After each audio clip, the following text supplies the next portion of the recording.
À Ankara, lors du dernier sommet de l'OTAN, Recep Tayyip Erdogan a offert aux dirigeants présents un souvenir pour le moins chargé. Un revolver gravé à leur nom avec ses munitions.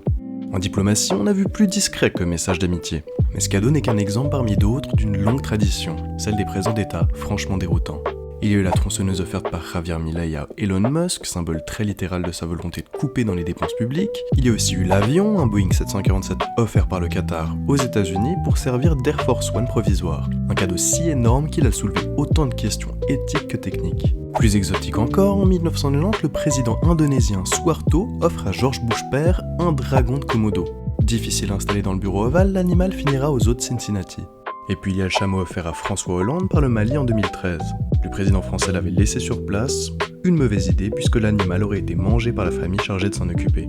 Derrière ces cadeaux improbables, il y a toujours un message, parfois diplomatique, parfois politique et parfois simplement totalement incompréhensible.